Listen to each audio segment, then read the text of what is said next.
I'm Rachel Polanski. I'm an investigative reporter at NBC2 in Fort Myers. For this Get to Know Your Board Member segment, I'm going to be talking about why I got into journalism. Mr. Cheney, if you're found guilty, it is a first-degree felony.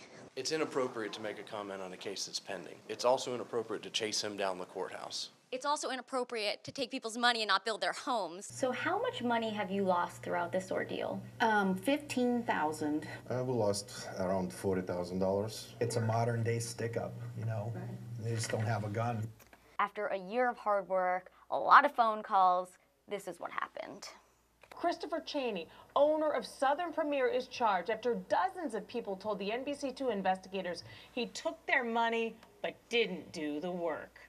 So of course this doesn't always happen after your investigations, but it was a really great feeling of satisfaction to see this guy being arrested after we did so many stories on him and after he ripped off so many people. Where's New Life based out of?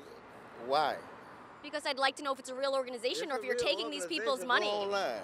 Go online. You'll see newlife.org. So we did. Newlife.org.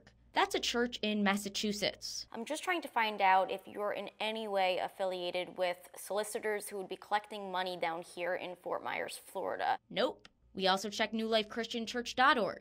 And that's a church in New Hampshire. Take a look at this crosswalk. I'm on Gladiolus near Pine Ridge Road. When I want to cross, I'll hit this button. The light turns on, alerting drivers. It's bright, it's easy to see, and I can safely walk across.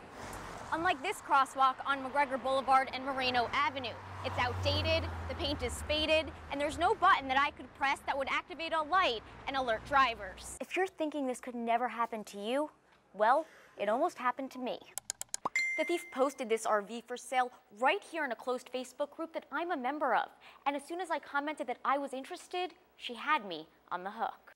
Zoom in, and I can literally shrink my entire body. And just look at this before and after. In a few seconds, I was totally able to distort reality. And this is what a lot of teens are doing. And my research shows that she's right when it comes to percentages.